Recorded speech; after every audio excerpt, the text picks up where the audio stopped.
السلام علیکم دوستو۔ مشرقی پاکستان کی علیحدگی نہ صرف پاکستان کے لیے ایک عظیم المیہ تھا بلکہ تمام دنیا کے مسلمانوں کے لیے ایک لمحہ فکریہ تھا۔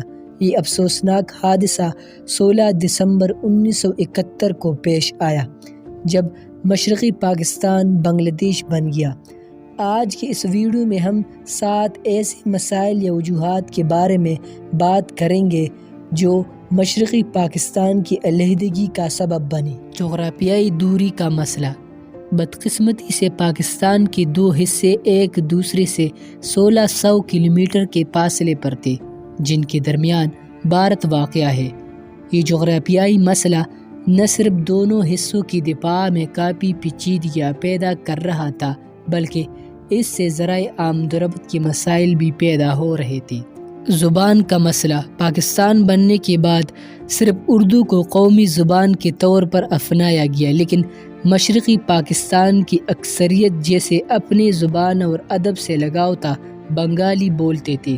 آزادی کے بعد جب مرکزی حکومت نے صرف اردو کو پاکستان کے دونوں حصوں کی قومی زبان قرار دیا تو مشرقی پاکستان کے لوگوں نے بنگالی کے حق میں جلسے، جلوس اور مطالبات کے لیے زبردست تحریک چلائی۔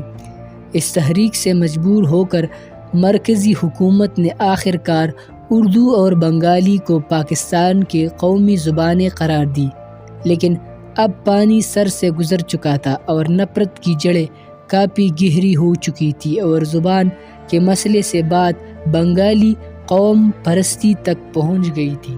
جمہوری قدروں سے انحراف۔ پاکستان میں 9 سال تک آئین نہیں بنا، جس کی بنا پر حکومت کے مختلف ستون ایک دوسرے کے خلاف کھڑے ہو گئے اور عوام کے لیے تمام جمہوری راستے بند کر دیے گئے۔ اس کے بعد مشکل سے 1956 کا آئین بنا، لیکن اس کو بھی چند سال کے بعد لغدم قرار دیا گیا اور ملک میں ایک نہ ختم ہونے والی فوجی امریت مضبوط سے مضبوط تر ہوتی چلی گئی۔ 1970 کے انتخابات میں اکثریت حاصل کرنے والی عوامی لیگ کو حیل و بہانوں سے اقتدار سے محروم رکھا گیا، جس کا نتیجہ مشرقی پاکستان کی علیحدگی کی صورت میں ظاہر ہوا۔ معاشی وجوہات۔ پاکستان کے تقریباً سارے علاقے آزادی کے پہلے دن سے معاشی طور پر مستحکم نہیں تھے، لیکن خاص کر مشرقی پاکستان میں غربت کی شرح مختلف وجوہات کی بنا پر زیادہ تھی۔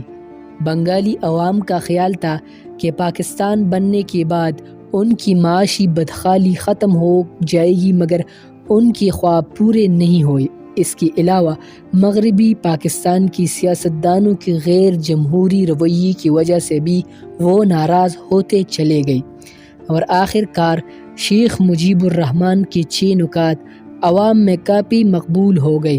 مجیب الرحمن نے مشرقی پاکستان کی عوام کو یہ بات باور کرائی کہ صوبائی خود مختاری کے بغیر مشرقی پاکستان کی ترقی ممکن نہیں ہے، اور آخر کار جب 1970 کے انتخابات کے بعد یحییٰ خان نے مجیب الرحمن کو اقتدار منتقل نہیں کیا تو مجیب الرحمن نے صوبائی خود مختاری کے مطالبے کو آزادی کے مطالبے میں تبدیل کر دیا۔